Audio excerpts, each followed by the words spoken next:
شیخ المشائخ حضرت اقدس مولانا ابراہیم صاحب پانڈور افریقی دامت برکاتہم العالیہ کے خلیفہ بھی ہیں۔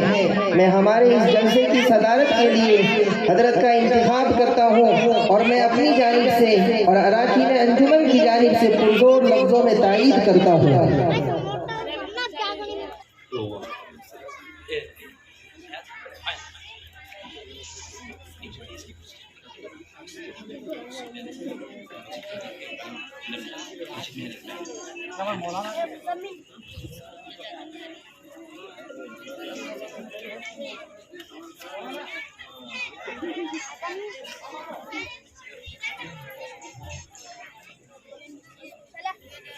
محترم و مکرم صدر جلسہ، معزز علماء کرام، حفاظ اعظام، عمائدین شہر اور حاضرین جلسہ اور پردے میں سننے والی میری پیاری ماؤں اور عزیز بہنوں، السلام علیکم ورحمۃ اللہ وبرکاتہ۔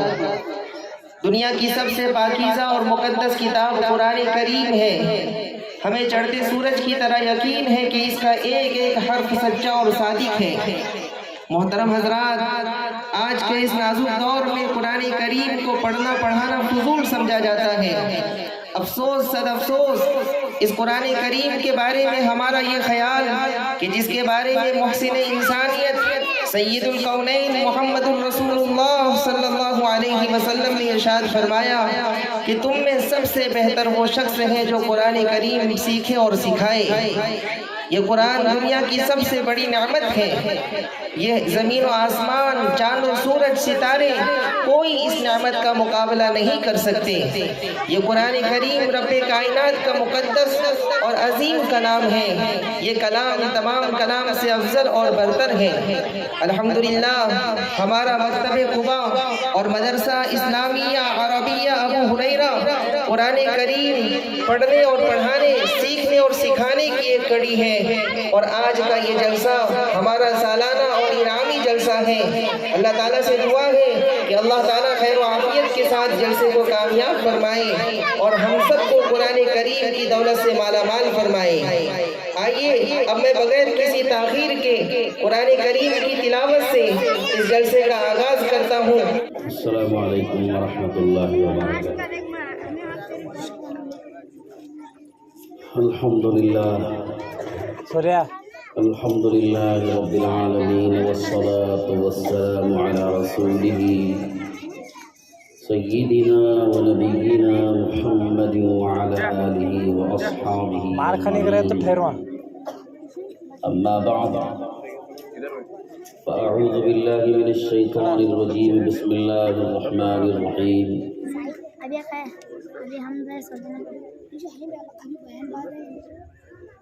ابھی جلسے کا پروگرام باقی ہے، بچوں کے بھی کچھ پروگرام ہیں۔ حضرت چونکہ سفر میں جانے والے ہیں اس لیے حضرت کی بات ہو رہی ہے، اس کے بعد ابھی اور باقی کے پروگرام ہوں گے انشاءاللہ حضرت کی بات کے بعد، اور بچوں کو انعام بھی دیا جائے گا انشاءاللہ۔ تمام بچوں کو، جتنے بچوں نے حصہ لیا ہے اور جتنے بچے پڑھ رہے ہیں، ان تمام بچوں کو انشاءاللہ انعام بھی دیا جائے گا۔ اس لیے تمام مجمع سے اور ہماری ماں اور بہنوں سے سب سے گزارش ہے کہ آخر تک بیٹھے رہیں، پھر انشاءاللہ انعام کے بعد دعا ہوگی۔ اعوذ باللہ من الشیطان الرجیم، بسم اللہ الرحمن الرحیم۔ ثم اورثنا الكتاب الذین اصطفینا من عبادنا فمنهم ظالم لنفسه ومنهم مقتصد ومنهم سابق بالخيرات بإذن الله۔ صدق اللہ العظیم۔ وقال النبي صلی اللہ علیہ وسلم اربع اذا كن فيك فلا عليك ما فاتك من الدنيا، حفظ امانة وصدق حديث وحسن خليقة وعفة في طعمة۔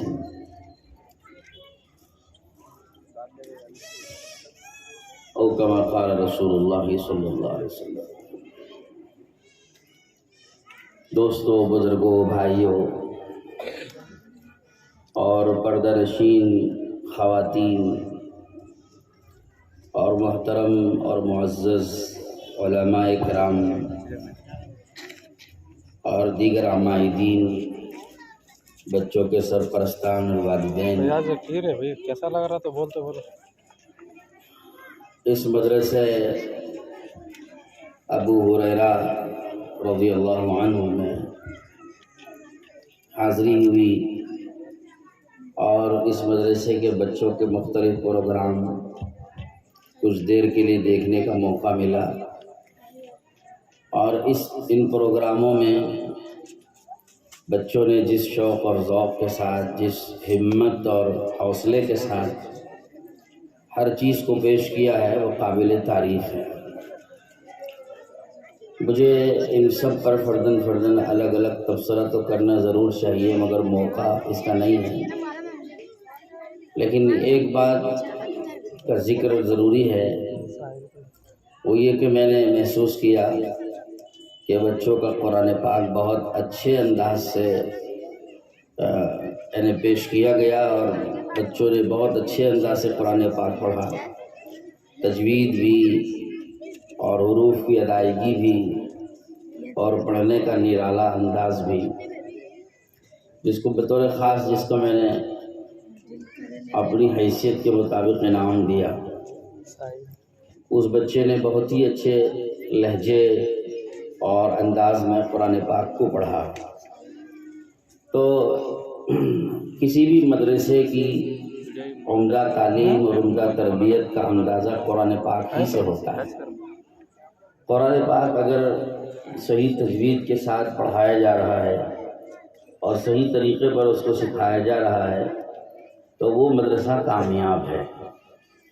تو اس مدرسے کے بچوں کے سارے ہی پروگرام قابل تعریف اور کامیاب تھے، تو سب پر تبصرہ کرنا وہ اس کا موقع نہیں ہے، لیکن مجموعی طور پر اتنا سمجھ میں آیا کہ اساتذہ نے بہت اچھی محنت کی ہے۔ تو اساتذہ بھی قابل مبارکباد ہیں، معتمم صاحب بھی قابل مبارکباد ہیں، اور جو مدرسے کے ذمہ داران ہیں اور بچوں کے والدین سرپرستان ہیں وہ سبھی قابل مبارکباد ہیں۔ اللہ تعالیٰ سب کی محنتوں کاوشوں کو قبول فرمائے، اور اس مدرسے کو اللہ تعالیٰ دن دونی رات چوگنی ترقیات سے مالا مال فرمائے، اور نظر بد سے اللہ پاک حفاظت بھی فرمائے۔ دوستو، بزرگوں، مختصر سا اس وقت میں خطاب آپ کے سامنے ہوگا۔ اس مختصر خطاب میں نے قرآن مجید کی ایک آیت اور ایک حدیث پاک جو پڑھی ہے، اس کی روشنی میں کچھ گزارشات آپ سے عرض کرنا ہے۔ مجمع میں سبھی قسم کے لوگ ہیں، برادران وطن بھی شاید بیٹھے ہوئے ہیں، تو سب کو پیش نظر رکھتے ہوئے مجھے اس وقت میں چند ضروری باتیں عرض کرنا ہے۔ پہلی بات تو یہ ہے کہ اللہ نے قرآن پاک میں فرمایا کہ ہم نے اس قرآن کا وارث ایسی قوم کو بنایا، ایسے لوگوں کو بنایا جن لوگوں کو ہم نے ساری مخلوقات میں سے چنا ہے۔ تو اللہ نے اس قرآن اس آیت میں جو بات فرمائی ہمیں اسے سمجھنا چاہیے کہ اللہ پاک نے اپنے بندوں میں اور اپنی مخلوقات میں نظر کرم فرما کر ہم کو چنا، اور ہم کو چن کر ہم کو اللہ نے یہ قرآن دیا ہے۔ تو کیوں دیا ہے ہم کو؟ اللہ پاک نے یہ قرآن کیوں دیا ہے؟ جب قرآن اللہ پاک نے ہم کو بہت ساری مخلوقات میں سے چن کر ہم کو قرآن دیا ہے، تو ہم سے کچھ اللہ چاہتے ہیں اور ہم سے کچھ اللہ مطالبہ فرماتے ہیں۔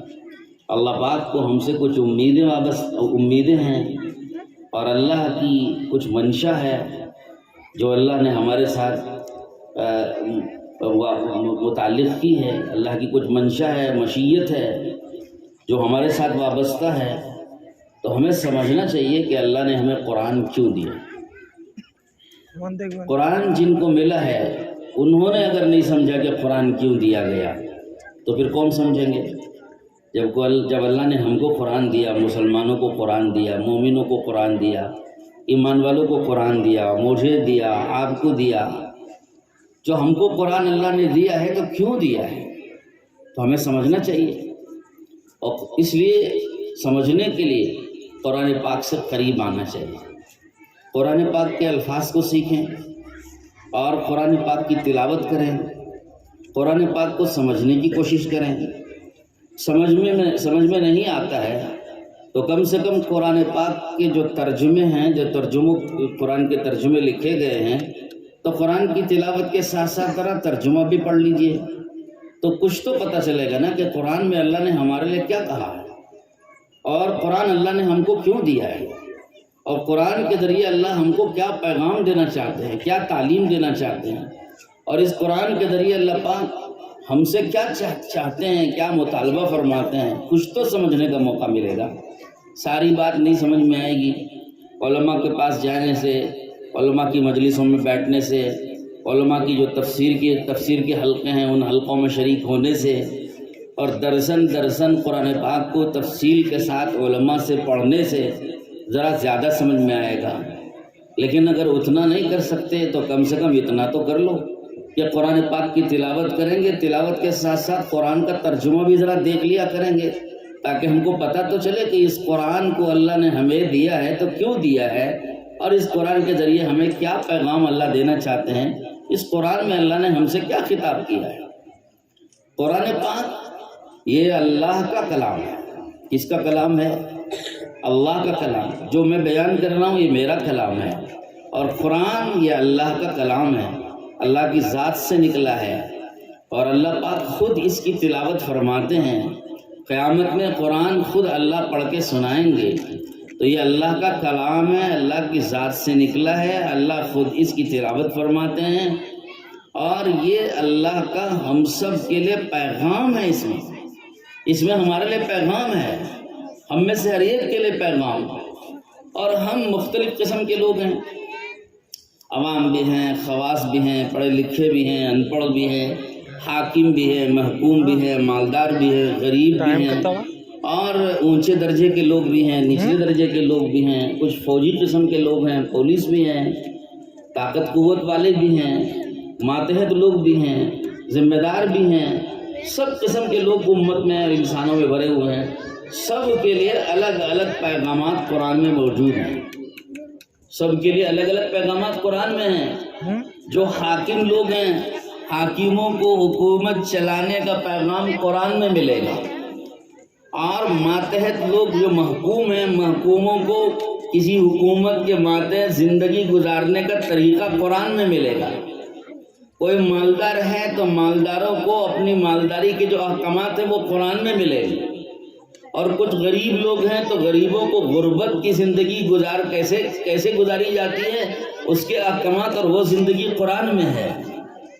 اور کچھ طاقت والے قوت والے ہیں، قاضی ہیں، حاکم ہیں، اور طاقت قوت کے مالک ہیں، بادشاہ قسم کے لوگ ہیں، ان کے لیے بھی احکامات موجود ہیں۔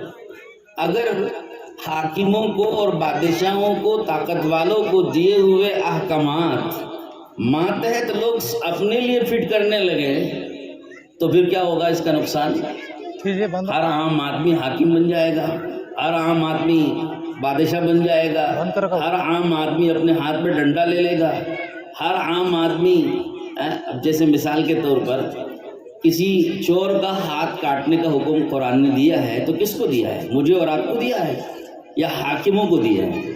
جو حکومت کرنے والے ہیں، اسلامی طرز پر حکومت کرنے والے حاکموں کو یہ حکم اللہ نے دیا ہے کہ وہ چور کو پکڑے، چوری اس کی ثابت ہوگی تو پھر اس کا ہاتھ کاٹیں۔ تو جو حکم اللہ نے حاکموں کو دیا وہ حکم ہم اپنے لیے سمجھ کر کے ہم عمل کرنے لگ گئے تو یہ ناجائز ہوگا، گنہگار ہوں گے، یہ حکم ہمارے لیے نہیں ہے۔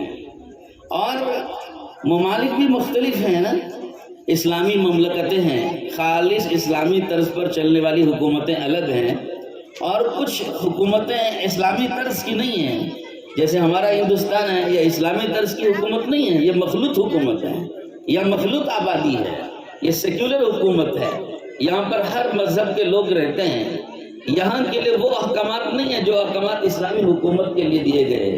اب اگر کوئی آدمی اسلامی حکومت کو دیے گئے احکامات ہندوستان میں رہنے والے لوگوں کے ساتھ فٹ کرے تو یہ غلط ہوگا، یہ غلط انطباق ہوگا کہ یہ ہمارے اس ملک میں رہنے والے لوگوں کے لیے احکامات نہیں ہیں، یہ احکامات اسلامی حکومت کرنے والے لوگوں کے لیے ہے اور اسلامی حکومت پہ چلنے والے لوگوں کے لیے ہے۔ تو اس طرح سے قرآن پاک الگ الگ قوموں کے لیے، الگ الگ ملکوں کے لیے، الگ الگ حالات کے لیے، ہر موقع کے لیے اللہ نے ایک قانون اتارا ہے، ایک لائحہ عمل اتارا ہے، ایک زندگی کا اصول اللہ پاک نے اس میں سکھایا ہے۔ تو اس کے لیے کہتے ہیں کہ قرآن پاک سمجھو، لیکن ان لوگوں سے سمجھو جو قرآن پاک کے ماہر ہیں، قرآن پاک کی تفسیر جانتے ہیں، قرآن پاک کے علوم جانتے ہیں، ان سے قرآن پاک کو سمجھو۔ ہر آدمی قرآن پاک سمجھنے بیٹھ جاتا ہے، ہر آدمی قرآن پاک لے کے اس میں اپنی رائے دینے لگتا ہے، اور ہر آدمی قرآن پاک کے سمجھنے کا دعوے دار ہو جاتا ہے، اور ہر آدمی مفسر قرآن بن کے بیٹھ جاتا ہے۔ یہ چیزیں غلط ہیں، اور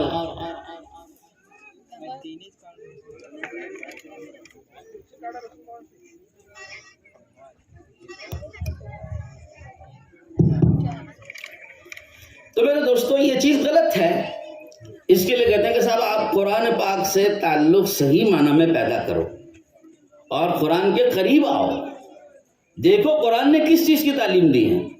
بہت سے لوگ غلط فہمی پیدا کرتے ہیں کہ بس اب قرآن شریف میں تو مارنے دھاڑنے کا حکم ہے، قتل کرنے کا حکم ہے، یوں ہے وہ ہے، کہ صاحب آپ نے تو یہ نہیں سمجھا کہ یہ کن کو حکم دیا جا رہا ہے۔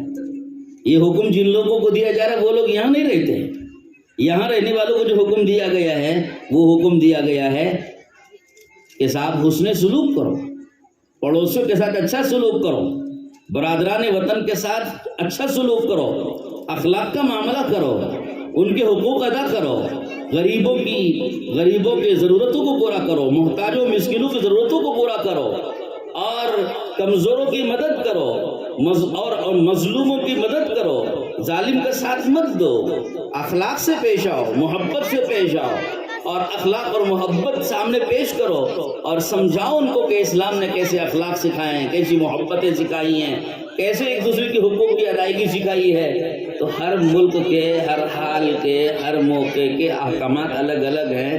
جب آدمی قرآن پاک کو قرآن کے ماہروں سے نہیں سمجھے گا بلکہ خود ہی سمجھنے بیٹھ جائے گا، تو ایک کو دیا ہوا حکم اپنے لیے سمجھے گا، دوسرے کو دیا ہوا حکم اپنے لیے سمجھے گا، حاکموں کو دیے ہوئے احکامات محکوموں کو سمجھ لے گا، امیروں کو دیے ہوئے احکامات غریبوں کے لیے سمجھ لے گا، غریبوں کو دیے ہوئے احکامات امیروں کے لیے سمجھ لے گا، اور بڑوں کو دیے ہوئے احکامات چھوٹوں کے لیے سمجھ لے گا، اور ذمہ داروں کو دیے ہوئے احکامات ماتحتوں کے لیے سمجھ لے گا۔ تو ایک کی جگہ دوسرے کو فٹ کر کے غلط مفہوم نکال کے قرآن پاک کے بارے میں غلط فہمی پیدا کر لے گا۔ اس کے لیے کہتے ہیں کہ تو قرآن پاک سمجھو مگر قرآن کے ماہروں سے سمجھو۔ بہرحال ایک بات تو مجھے یہ کہنا ہے کہ اللہ تعالی شانہ نے ہم کو قرآن پاک کا وارث بنایا اور ہمیں قرآن پاک عطا فرمایا ہے، تو ہم قرآن پاک کو کھولیں، پڑھیں، سیکھیں، سمجھیں، اور ایسے لوگوں سے سمجھیں جو قرآن کے ماہرین ہیں۔ کم سے کم درجے میں ہم قرآن پاک کھول کے اس کا ترجمہ دیکھ کے اس میں ہمارے لیے کچھ اچھی چیزیں مل رہی ہوں تو اس کو اپنانے کی کوشش کریں۔ اس لیے کہ جو آدمی قرآن سے اپنی زندگی سنوارتا ہے، قرآن کے اخلاق سے اپنے اخلاق بنائے گا، قرآن کی معاشرت سے اپنی معاشرت بنائے گا، اور قرآن پاک کے اندر جو اللہ نے آخرت سمجھائی ہے اس کو پڑھ کر اپنی فکر آخرت والی بنائے گا، قرآن پاک میں جو اللہ تعالیٰ نے ایک پاکیزہ زندگی گزارنے کے جو طریقے اور اصول سکھائے ہیں اس کو سیکھ کر اپنی زندگی کو پاکیزہ بنائے گا، تو اس کی زندگی قرآن پاک کی روشنی میں سنور جائے گی، بن جائے گی، چمک جائے گی، اور وہ زندگی نمونے والی زندگی ہو۔ ہمارے یہ جو مدرسے ہیں، مدارس کے اندر ہمارے یہاں سارے لوگ بیٹھے ہوئے ہیں، دیکھ رہے ہوں گے کہ بچے، چھوٹے چھوٹے بچے ہیں، گاؤں کے رہنے والے بچے ہیں۔ جب آپ نے ان کو لا کے مدرسے میں چھوڑا تھا تو ان بچوں کو الف بھی پڑھنا نہیں آتا تھا، پہچان نہیں تھی حروف کی، زبان نہیں کھلتی تھی ان کی، کچھ بول نہیں سکتے تھے، شرماتے تھے۔ ان کے اساتذہ نے ان کے اوپر محنت کی اور ان کے اوپر جان لگائی، مال لگایا، وقت لگایا، دل لگایا، دماغ لگایا، تو آج یہ بچے آپ کے سامنے کھڑے ہو کر اسٹیج پر ہم کو اور آپ کو نصیحت کرنے کے قابل بن گئے۔ وہ چھوٹا سا بچہ جس نے ماں کی زندگی سکھائی نا، کیا عنوان تھا اس کا؟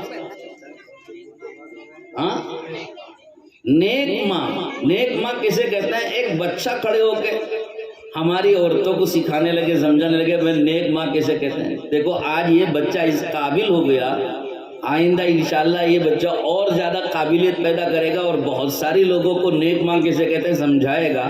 لیکن اس کو ایک بات بہرحال ایک رٹایا گیا ہے، سمجھایا گیا اور سکھایا گیا. یہاں اسٹیج پہ کھڑے ہو کے نیک ماں کسے کہتے ہیں نصیحت ہمارے سامنے کرنے لگ گیا. تو کیا یہ بچہ جب گھر سے آیا تھا تو اس قابل تھا؟ جس دن یہ گھر سے مدرسے میں داخل ہوا وہ ایک جملہ کہنے کے قابل نہیں تھا، اور جب اس پر محنت ہوئی ہے تو آج یہ بچہ نیک ماں کسے کہتے ہیں وہ ساری تقریر تفصیل کے ساتھ سنانے کے قابل بن گیا. تو مدرسوں کے اندر جو تعلیم دی جاتی ہے، جو یہاں تربیت کی جاتی ہے، وہ ایسی تربیت اور ایسی تعلیم ہے. آپ دیکھ رہے ہوں گے کہ کتنے سلیقے کے ساتھ یہ بچے یہاں کھڑے ہو رہے ہیں، کتنے سلیقے سے اب یہاں جو ہے پیش آ رہے ہیں، کتنے سلیقے سے پروگرام پیش کر رہے ہیں، کتنے ادب اور احترام سے یہ ملتے ہیں. میں ایک مرتبہ مجھے یاد ہے کہ میں پڑھا رہا تھا اپنے مدرسے میں، تو انگریزی اور حساب پڑھانے کے لیے ایک ریٹائرڈ ماسٹر کو مدرسے میں ملازم رکھا گیا. ریٹائرڈ ماسٹر تھے، 60 سے زیادہ عمر ان کی ہو چکی تھی، بوڑھے آدمی تھے. مدرسے میں ہمارے ہاں حساب اور انگریزی پڑھا رہے تھے. تو ایک مرتبہ بچوں کو پڑھا رہے تھے تو بچے تھوڑا بہت شرارت کر رہے تھے. تو میں پہنچا، میں نے بچوں کو خاموش کرایا. پھر میں نے ماسٹر صاحب سے پوچھا کہ ماسٹر صاحب ہمارے بچے تو آپ کو بہت پریشان کرتے ہوں گے. تو انہوں نے کیا جواب دیا؟ انہوں نے کہا نہیں حضرت ایسا نہیں ہے، یہ بچے تو سب فرشتے ہیں، یہ بچے تو فرشتے ہیں. میں اسکولوں کا ماحول دیکھا ہوں، اسکولوں کے ماحول میں رہنے والے بچے تو ناک میں دم کر دیتے ہیں. وہ تو ایسی بے ادبی کرتے ہیں ہمارے ساتھ، ایسی گستاخی کرتے ہیں اور ایسا ہمارے ساتھ سلوک کرتے ہیں کہ ہم سوچ نہیں سکتے. ہمارے تو ناک میں دم ہو جاتا ہے، ہم مجبوراً برداشت کرتے ہیں. مگر یہاں ان بچوں کے درمیان بیٹھ کر محسوس ہوتا ہے کہ ہم فرشتوں کو پڑھا رہے ہیں.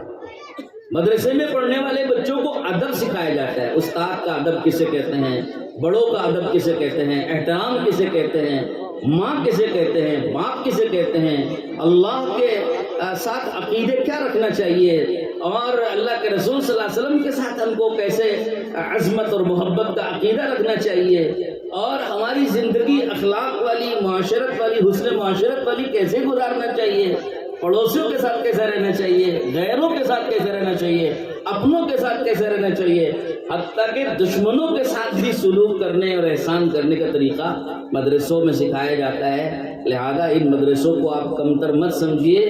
یہ مدرسے ہماری اپنی اولادوں اور نسلوں کے تربیت گاہ ہے، اور ہماری اپنی نسلوں اور اولادوں کو ان کو ایک صحیح پاکیزہ زندگی سکھانے کے یہ ضامن اور ذمہ دار ہے. بہرحال اللہ پاک ہم سب کو صحیح توفیق نصیب فرمائے. قرآن مجید کی جو آیت میں نے پڑھی ہے، اس آیت پاک میں اللہ نے ایک پیغام دیا. وہ پیغام یہ دیا کہ ثم اورثنا الکتاب الذین اصطفینا من عبادنا فمنهم ظالم لنفسه ومنهم مقتصد ومنهم سابق بالخیرات باذن اللہ. اللہ پاک فرماتے ہیں کہ ہم نے جن کو قرآن کا وارث بنایا ہے، وہ لوگ جب قرآن کو لیتے ہیں تو قرآن کو لینے اور قرآن کا حق ادا کرنے اور قرآن پر عمل کرنے کے اعتبار سے 3 قسم کے بن جاتے ہیں. کچھ لوگ وہ ہوتے ہیں جو قرآن کی تعلیمات کو ہلکے میں لیتے ہیں، بہت ہلکا لیتے ہیں، زیادہ اس کو اہمیت سے نہیں لیتے. تو کیا کرتے ہیں، قرآن پاک کو ان کو ملا لیکن قرآن پاک انہوں نے سیکھا نہیں، پڑھا نہیں، اس پر عمل نہیں کیا، اس پر صحیح طریقے سے اس کو سیکھ کر اس کو زندگی میں نہیں لائے، تو زندگی انہوں نے قرآن کے خلاف گزاری. ایسے ظالم لوگ بھی دنیا میں رہتے ہیں. ان کو اللہ نے قرآن میں ظالم کہا. تو یہ قرآن ان کو ملا لیکن قرآن پر یہ عمل نہیں کر رہے ہیں. جیسے آج بہت سارے لوگوں کو دیکھ رہے ہوں گے، قرآن کچھ اور کہہ رہا ہے، ہم کچھ اور کر رہے ہیں. قرآن تو اخلاق کی تعلیم دے رہا ہے، ہم بد اخلاق بنے پھر رہے ہیں. قرآن نے تو بہت ساری چیزوں کو حرام قرار دیا مگر ہم اس کو حرام سمجھ ہی نہیں رہے ہیں، حلال سمجھ کے چل رہے ہیں. قرآن نے بہت ساری چیزوں کو واجب اور فرض قرار دیا مگر ہم اس کو واجب اور ضروری اور فرض نہیں سمجھ رہے ہیں بلکہ اس کے خلاف زندگی گزار رہے ہیں. ایسے لوگوں کو قرآن نے ظالم لنفسہ فرمایا، اپنے اوپر ظلم کرنے والے لوگ ہیں یہ. دوسری قسم فرمائی کہ قرآن پاک کو ذرا اہمیت سے لیتے ہیں، تھوڑا سا اہمیت دیتے ہیں، قرآن کے حلال کو حلال، قرآن کے حرام کو حرام سمجھتے ہیں، قرآن پاک کے فرائض پر بھی عمل کرتے ہیں، واجبات پر بھی عمل کرتے ہیں، اور قرآن پاک کی کچھ تعلیمات پر عمل کرتے ہیں، یہ درمیانی قسم کے لوگ ہیں، مگر ان سے بھی نافرمانیاں ہوتی ہیں، قرآن کی خلاف ورزی ہو جاتی ہے، پھر یہ معافی مانگتے ہیں، پھر زندگی درست ہو جاتی ہے۔ ایسے درمیانی قسم کے لوگ ہیں، تفصیلات بہت ہیں، یہ موقع نہیں ہے اس موقع پہ۔ تیسری قسم اللہ نے شمار کرائی وَمِنْهُمْ سَابِقٌ بِالْخَيْرَاتِ بِإِذْنِ اللَّهِ، یہ کچھ ایسے لوگ ہیں جو قرآن پاک کی تعلیمات کو بہت ہی اہمیت دیتے ہیں، قرآن سیکھتے ہیں، پڑھتے ہیں، پڑھاتے ہیں، اور اس کے الفاظ کو بھی سیکھتے ہیں، معنی بھی سیکھتے ہیں، سمجھتے بھی ہیں، عمل بھی کرتے ہیں، پوری طرح عمل کرتے ہیں، اس کے واجبات پر، فرائض پر اور مستحبات پر، سنتوں پر بھی عمل کرتے ہیں، حرام سے بھی بچتے ہیں، مکروہ تحریمی سے بھی بچتے ہیں، مکروہ تنزیہی سے بھی بچتے ہیں، غیر اولا سے بھی بچتے ہیں، ایک ایک چیز سے جو بچنے کی چیزیں بچ کر، جو کرنے کی چیزیں اس کو کر کے پاکیزہ زندگی گزارتے ہیں۔ یہ اعلیٰ درجے کے لوگ ہیں اور یہ خیر کے کاموں میں اللہ کی توفیق کے بقدر آگے بڑھنے والے لوگ ہیں۔ ایسے منتخب بندے قرآن پر پوری طرح عمل کرنے والے تھوڑے ہوتے ہیں، مگر یہی تھوڑے لوگ قیامت کے دن بلا حساب و کتاب جنت میں جانے والے ہوتے ہیں۔ تو میرے دوستو، ہمیں یہ طے کرنا ہے کہ ہم کن میں شمار ہوں گے۔ ان میں شمار ہوں گے جو پہلے میں نے بتایا کہ اپنے اوپر ظلم کرنے والے، قرآن کے خلاف چلنے والے، ایسے لوگوں میں بنیں گے، یا اس تیسری قسم میں بنیں گے جو قرآن کی تعلیمات پر پوری طرح عمل کر کے خیر کے کاموں میں آگے ہی بڑھنے والے لوگ ہیں۔ ہم کن میں جائیں گے؟ ان میں جائیں گے کہ ان میں جائیں گے؟ فیصلہ مجھے اور آپ کو کرنا ہے۔ کن میں جائیں گے بھائی؟ قرآن پر عمل کرنے والوں میں ہوں گے یا قرآن کے خلاف چلنے والے لوگ میں ہوں گے؟ بتائیے نا۔ قرآن پر عمل کرنے والے لوگوں میں رہیں گے؟ کتنے لوگ ہیں اس کا ارادہ کرتے کہ ہم قرآن پر عمل کریں گے؟ قرآن پر عمل کر کے دیکھیے، قرآن پاک صاف زندگی سکھاتا ہے آپ کو۔ قرآن پاک سے ہم نے تعلق پیدا نہیں کیا، قرآن سے ہم قریب نہیں آئے۔ وہ زمانے میں معزز تھے مسلمان ہو کر، اور آج ہم خار بلند مقام پا گئے۔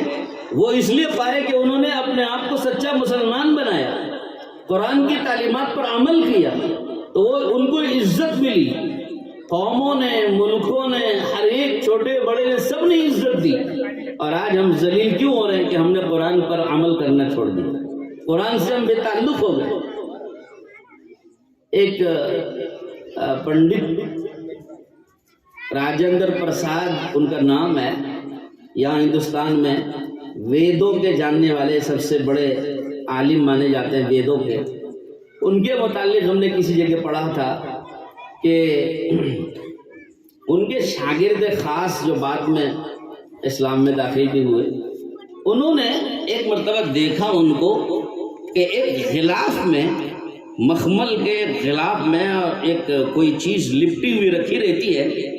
روزانہ یہ پنڈت راجندر پرساد صاحب اس کو اٹھاتے ہیں، سر پہ رکھتے ہیں، چومتے ہیں، آنکھوں سے لگاتے ہیں، کھول کے بیٹھ کر اس کو پڑھتے رہتے ہیں، گرنتھ اس کے پڑھتے رہتے ہیں۔ تو ایک دن انہوں نے ان سے ادباً پوچھ لیا کہ پنڈت جی، آپ روزانہ یہ کون سا گرنتھ پڑھتے ہیں؟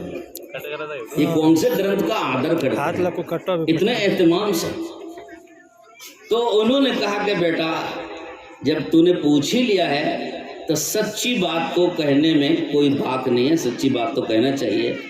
یہ سچی بات یہ ہے کہ یہ جس چیز کو میں مخمل کے غلاف میں لپیٹ کے رکھتا ہوں اور روزانہ اس کو پڑھتا ہوں، یہ قرآن پاک ہے۔ اب وہ آدمی پریشان ہو گیا کہ صاحب یہ تو ویدوں کے عالم ہیں، پنڈت جی ہیں، قرآن پاک پڑھ رہے ہیں۔ تو اس نے پوچھ لیا کہ آپ اس گرنتھ کا آدر کیوں کرتے ہیں؟ اس کتاب کو اتنے احترام سے اٹھاتے، رکھتے اور پڑھتے کیوں ہیں؟ تو انہوں نے جواب دیا کہ بیٹا، ہمارے وید میں یہ لکھا ہے کہ ایک آخری انتم گرنتھ آنے والا ہے، جب وہ آ جائے تو اس کو پڑھا کرو، اور وہ انتم گرنتھ قرآن ہے، اس لیے میں یہ قرآن پڑھتا ہوں۔ اب آپ سوچئے، اندازہ کیجئے کہ یہ پنڈت جی کو وید کے اندر یہ تعلیم ملی کہ آخری کتاب اترنے والی ہے، انتم گرنتھ آنے والا ہے، وہ قرآن ہے، اور اس کو پڑھنا چاہیے جب اس کی تعلیمات سے قرآن کی عظمت اور احترام ان کے دل میں پیدا ہو کر وہ قرآن پڑھ رہے ہیں، تو ہمارے اور آپ پر خود یہ قرآن اترا ہے، تو ہم کو کتنا پڑھنا چاہیے، ہمارا کتنا تعلق قرآن سے ہے، ہم کتنا اس قرآن کا ادب اور احترام کرتے ہیں۔ اللہ ہمیں اور آپ کو توفیق نصیب فرمائے۔ حدیث پاک میں اللہ کے رسول صلی اللہ علیہ وسلم نے ارشاد فرمایا، اربع اذا کن فیک فلا علیک ما فاتک من الدنیا، 4 باتیں اپنے اندر پیدا کر لو، 4 صفات اور 4 خوبیاں اپنے اندر پیدا کر لو، پھر تمہیں اس دنیا کی کسی بھی چیز کے نہ ملنے کا کوئی غم نہیں ہوگا۔ اگر تمہارے اندر یہ 4 خوبیاں پیدا ہو گئی، یہ چاروں کے چاروں خوبیاں وہ ہیں جس کی قرآن میں تعلیم آئی ہے۔ دھیان سے میری بات سنیے، میں مختصر بات کو عرض کر رہا ہوں، ابھی انشاءاللہ ختم کروں گا۔ حدیث پاک میں پیارے رسول صلی اللہ علیہ وسلم فرماتے ہیں، حضرت عبداللہ بن عمر رضی اللہ عنہ کی روایت ہے، فرمایا کہ اگر 4 خوبیاں تم اپنے اندر پیدا کر لو گے تو دنیا کی کسی بھی نعمت کے، کسی بھی چیز کے نہ ملنے سے تمہیں کوئی غم نہیں ہوگا، اور کوئی غم نہیں ہونا چاہیے، کوئی پرواہ نہیں ہے۔ اگر تم کو وحسن خلیقۃ وعفۃ فی طعمۃ، بغیر تشریح کے میں مختصر عرض کروں، حفظ و امانت، امانت کی حفاظت کرنی تمہارے اندر آ جائے، امانت کی حفاظت کرو۔ امانت کیا ہے؟ امانت بہت ساری چیزیں، امانت کی تفسیر میں اور امانت کے دائرے میں بہت ساری چیزیں آتی ہیں۔ ہمارے یہاں علماء کرام بیٹھے ہیں، وقتاً فوقتاً آپ حضرات کو سنائیں گے۔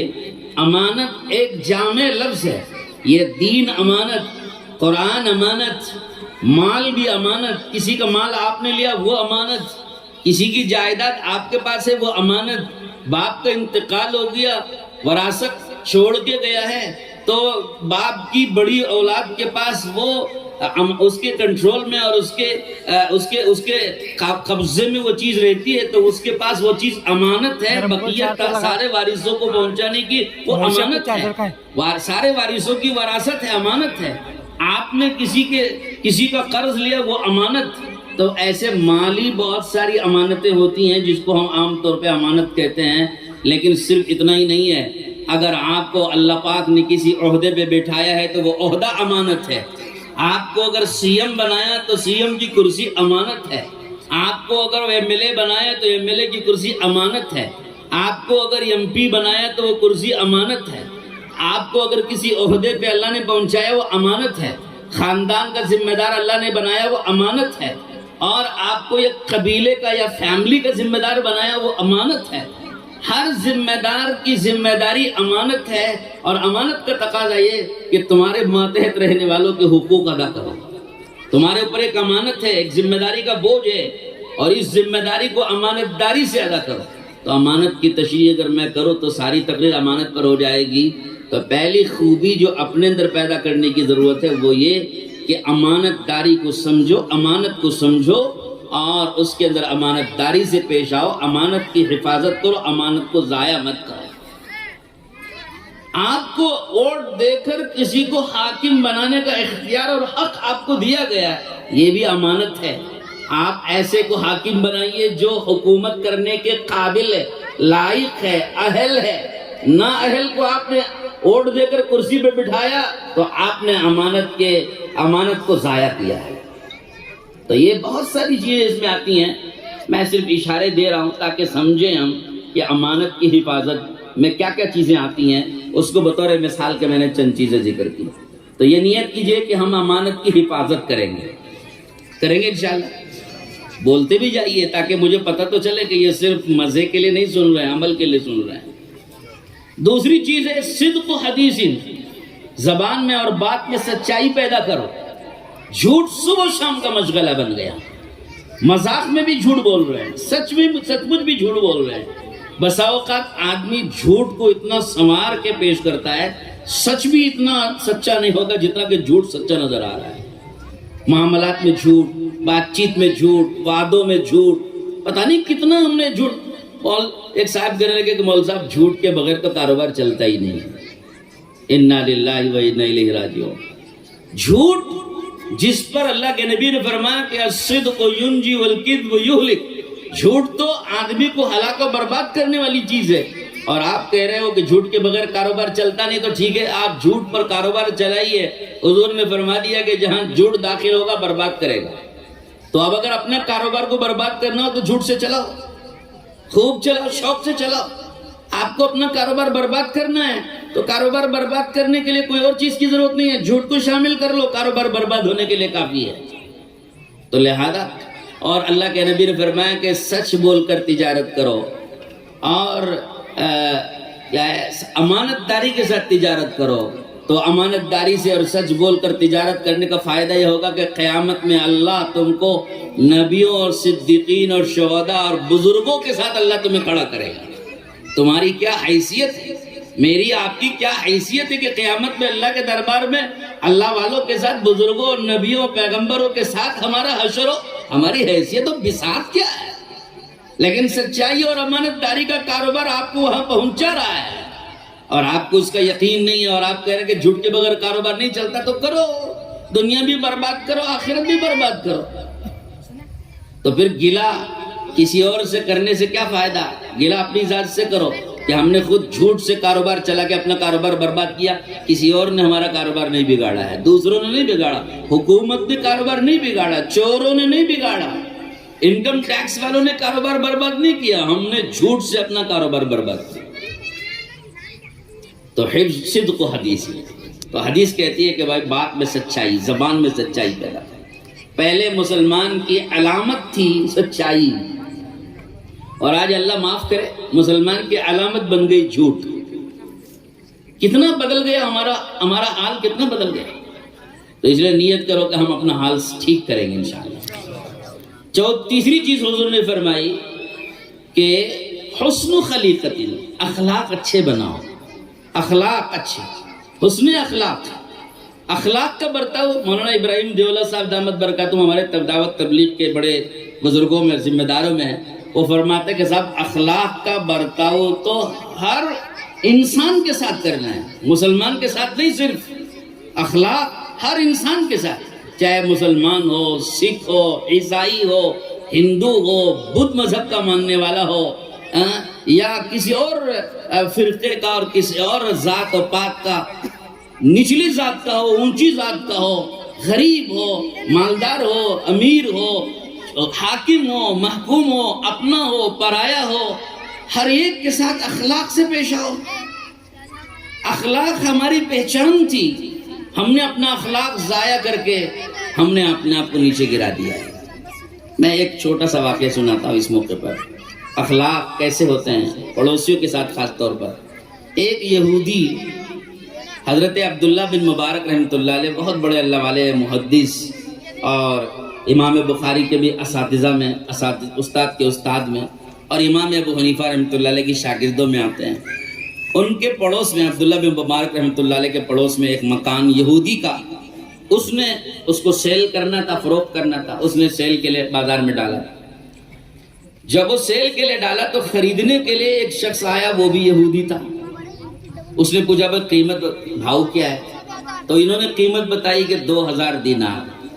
یہودی نے اپنے مکان کی قیمت بتائی 2000 دینار۔ تو خریدنے والا یہودی، اس نے آ کر مکان کا معائنہ کر کے بتایا کہ صاحب آپ کے مکان کی قیمت تو 1000 کی ہے، آپ 2000 بتا رہے ہیں۔ تو صاحب مکان یہودی نے کہا، سنیے عبرت لیجیے واقعات سے۔ اس صاحب مکان یہودی نے کہا تم سچ کہتے ہو کہ مکان کی قیمت 1000 دینار ہی ہے، لیکن ایسا مکان آپ کو اور کہیں نہیں ملے گا۔ کیوں؟ اس کی خصوصیت یہ کہ اس کے پڑوس میں عبداللہ بن مبارک رہتے ہیں، عبداللہ بن مبارک کے پڑوس میں رہنے کی قیمت 1000 دینار ہے۔ آپ اندازہ کیجئے، حضرت عبداللہ بن مبارک رحمۃ اللہ علیہ کے پڑوس میں رہنے کی وجہ سے مکان کی ویلیو ڈبل کر دی اس نے۔ تو وہ کیسا پڑوسی ہوگا کہ جس کے پڑوس میں رہنے کی وجہ سے مکان کی قیمت بڑھ رہی ہے۔ اور آج ہم کیسے پڑوسی ہیں کہ ہمارے محلے میں رہنے والے مکانات کی قیمت گھٹ رہی ہے۔ کیوں؟ ہم نے اپنے معاشرت کو خراب کر دیا، سوشل لائف ہم نے بگاڑ دی، اخلاق ہم نے برباد کر لیے، دوسروں کے ساتھ ہمارا سلوک بہت ہی برا سلوک ہے، دوسروں کے ساتھ برتاؤ ہمارا غلط ہے، دوسروں کے ساتھ دوسروں کو ہمارے اوپر اطمینان نہیں ہے۔ اور دوسروں کو ہمارے اوپر ہمارے سے خوف ہے، تو اس لیے یہ سدھار لانے کی ضرورت ہے۔ آخری بات عرض کرتا ہوں، حضور اکرم صلی اللہ علیہ وسلم نے فرمایا، چوتھی نصیحت یہ عفت فی طعمۃ، کہ اپنی کمائی پاک صاف بناؤ، غذا پاک صاف کھاؤ۔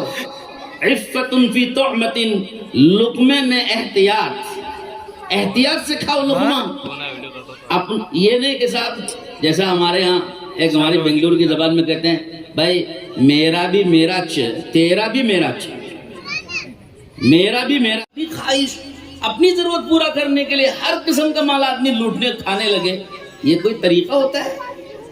پاک غذا کھاؤ، جو اپنا ہے وہ کھاؤ، جو اپنا نہیں ہے دوسرے کا ہے دوسرے کو دو، دوسرے کی غذا ہم کو کھانے کا کیا حق ہے؟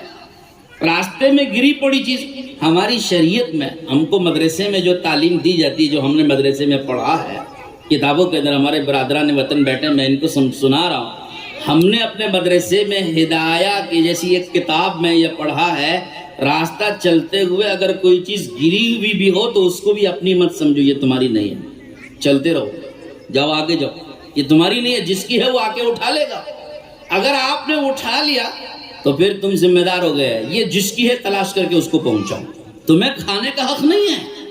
آپ سوچو کہ اسلام نے کتنی زبردست تعلیم دی، راستے میں گری پڑی چیز اٹھا کر اپنی سمجھ کر کھانے کا ہم کو حق نہیں دیا ہے، تو پھر کسی ایک متعین آدمی کی چیز کو اپنی سمجھ کر کھا لینے کا حق کیسے دے دیا؟ ہم جانتے کہ یہ ہماری بہن کا ہے، ہم جانتے یہ ہمارے بھائی کا ہے، ہم جانتے یہ ہمارے پڑوسی کا ہے، ہم جانتے یہ فلاں آدمی کا ہے، تو ہم کو جب متعین طریقے سے معلوم ہے کہ بھئی فلاں کا ہے، تو وہ کھانے کا ہم کو اسلام کیسے حق دے دے گا؟ جب ایک گری پڑی چیز جس کے بارے میں معلوم نہیں کس کی ہے، وہ اٹھا کر کھا لینے کا ہم کو حق نہیں ہے، تو ایک متعین آدمی کی چیز اٹھا کے کھا لینے کا حق ہم کو کہاں سے اسلام دے گا؟ یہ اسلام کی تعلیمات ہے جو مدرسے میں سکھائی جاتی ہے۔ تو میرے بھائیوں، حضور نے یہ نصیحت فرمائی، عفت فی طعمۃ، کہ غذا کھاؤ، روزی کھاؤ، پاک کھاؤ۔ اور آخری بات قرآن مجید میں یہ تعلیم دی گئی، جب تم پاک غذا کھاؤ گے تو اس کا اثر یہ ہوگا کہ تمہارے اعمال بھی پاک ہوں گے، نگاہ پاک ہوگی، زبان پاک ہوگی، کان پاک ہوں گے، دماغ کی تمہاری سوچ و فکر پاک ہوگی، دل پاک ہوگا۔ جب غذا پاک نہیں کھائی، حرام کی کھائی، ناپاک کھائی، تو یاد رکھو سر سے پیر تک کے سارے اعضاء ناپاک ہوں گے، اور ان سے جو اعمال نکلیں گے وہ بھی گندے نکلیں گے، یہ اس کا اثر ہوتا ہے۔ اللہ ہمیں سمجھنے کی توفیق نصیب فرمائے۔ وآخر دعوانا ان الحمدللہ رب العالمین۔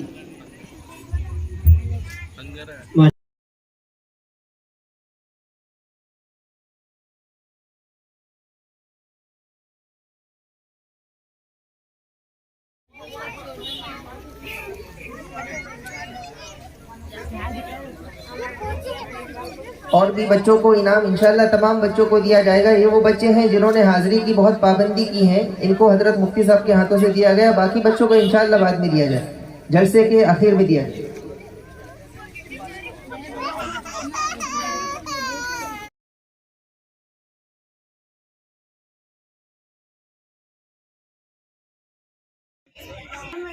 اسی طریقے سے سلیم سانگلی کر سے درخواست ہے کہ وہ بھی اسٹیج پر آئیں۔ انیل صاحب راجپوت سے درخواست ہے کہ وہ بھی اسٹیج پر آئیں۔ حضرت مولانا عبدالرؤف صاحب تشریف لائیں۔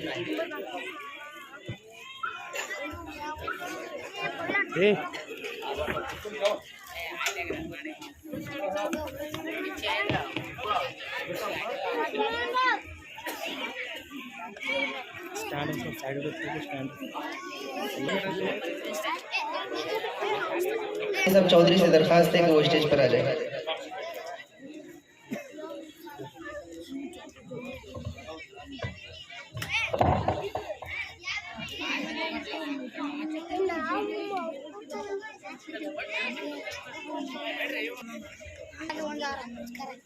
رستم صاحب بیجاپور سے درخواست ہے کہ وہ اسٹیج پر تشریف لائیں۔ اسٹیج پر الحمد للہ وکفا وسلام علی عباده الذین اصطفى اما بعد فاعوذ باللہ من الشیطان الرجیم بسم اللہ الرحمن الرحیم خیرکم من تعلم القرآن وعلمہ رواہ البخاری۔ صدق اللہ العظیم۔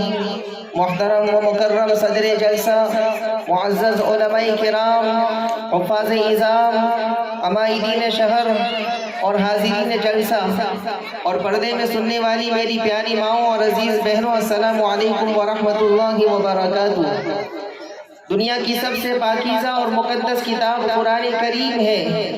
ہمیں چڑھتے سورج کی طرح یقین ہے کہ اس کا ایک ایک حرف سچا اور صادق ہے۔ محترم حضرات، آج کے اس نازک دور میں قرآن کریم کو پڑھنا پڑھانا فضول سمجھا جاتا ہے۔ افسوس صد افسوس، اس قرآن کریم کے بارے میں ہمارا یہ خیال کہ جس کے بارے میں محسن انسانیت سید الکونین محمد الرسول اللہ صلی اللہ علیہ وسلم نے ارشاد فرمایا کہ تم میں سب سے بہتر وہ شخص ہے جو قرآن کریم سیکھے اور سکھائے۔ یہ قرآن دنیا کی سب سے بڑی نعمت ہے۔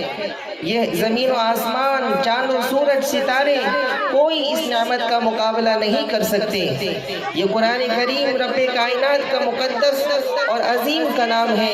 یہ کلام تمام کلام سے افضل اور برتر ہے۔ الحمدللہ ہمارا مکتب قبا اور مدرسہ اسلامیہ عربیہ ابو ہریرہ قرآن کریم پڑھنے اور پڑھانے، سیکھنے اور سکھانے کی ایک کڑی ہے، اور آج کا یہ جلسہ ہمارا سالانہ اور انعامی جلسہ ہے۔ اللہ تعالیٰ سے دعا ہے کہ اللہ تعالیٰ خیر و عافیت کے ساتھ جلسے کو کامیاب فرمائے اور ہم سب کو قرآن کریم کی دولت سے مالا مال فرمائے۔ آئیے